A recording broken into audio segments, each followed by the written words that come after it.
from Washington is recognized. Thank you, Mr. Chairman. Director Dettelbach, thank you for being here.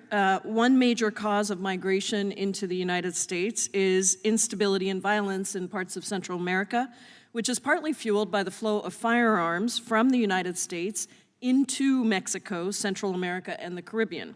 ATF reported that more than half of crime guns recovered in Central America, 70% of crime guns in Mexico, and 80% of crime guns in Caribbean countries are sourced from the United States, fueling instability and migration.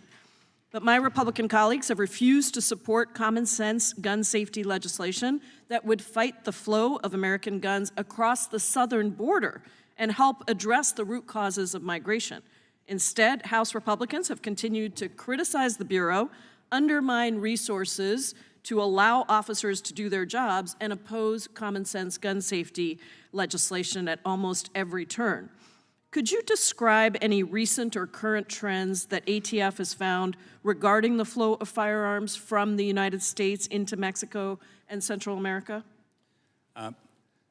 So ATF's job obviously includes firearms trafficking. And one of the types of firearms trafficking we're seeing, right, there's domestic firearms trafficking that goes to California and New York and places all over the country. There's also southbound firearms trafficking. And it is accurate to say, and we shouldn't be reticent to say it, it's the truth, that our firearms that are going across the border southbound are helping to arm the cartels. That's right. So what do we see? We have 9 task forces that are southbound task forces set up along the border. They work with state and local law enforcement, they work with DHS, and we have the opposite problem, right? Other people are trying to stop things from coming north. We're focused on stopping firearms trafficking going south. They're related sometimes. But Congresswoman, what we see is that criminal organizations, including the cartels, are using our freedoms against us.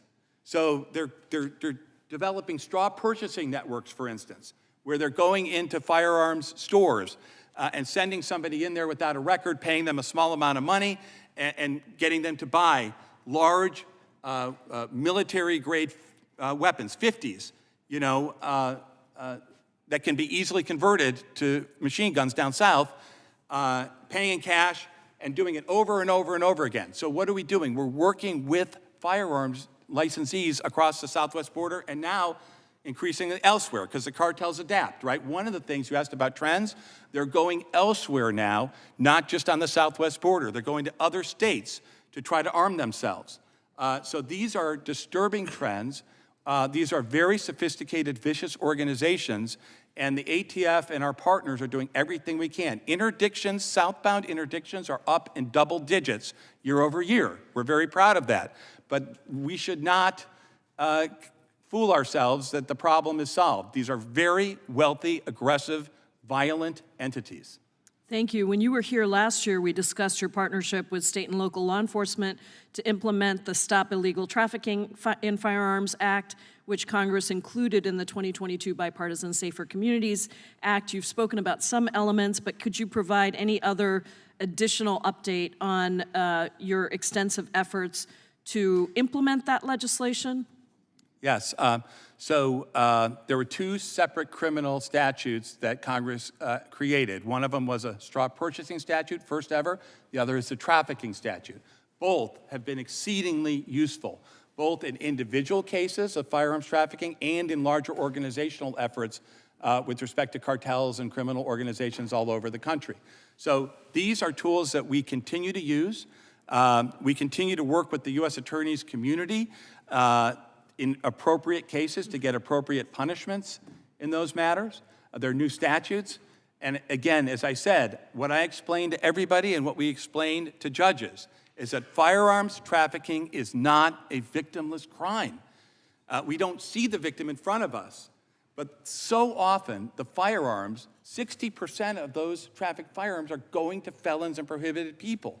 And they're using to hurt innocent, law-abiding Americans. That's what we have to do to implement. We have to make people understand that the distributors are also responsible if they're breaking the law. And just quickly, many of the guns recovered from crime scenes south of the border are bought legally in the United States.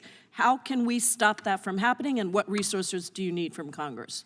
Well, when a firearm is purchased legally in the United States and it crosses the border, that's a little bit different, right? That's a situation where those whose full-time job it is to police the border are probably the lead. At ATF, what we do is we try to focus on illegal activity, the black market in firearms. Now, it's a little bit ambiguous, Congresswoman, because of course something can look like a legal sale, but it's really a straw purchaser. Right. And that's why when somebody walks into a store who doesn't even know really what to ask for, plunks down $12,552 in cash, and they're 20 miles from the border, and there's somebody waiting outside in the parking lot for them that dropped them off, that we depend on so many firearms dealers to figure out a way to pick up the phone and help us, and they do quite often. But then what happens is the cartels look for the one that won't do that, right? So we have to get the word out to a minority of dealers. Not the majority are trying to do the right thing, the minority of dealers, because the enemy, the cartels, are seeking them out to try to find weak links. Thank you. I yield back, Mr. Chairman. Gentlelady yields back.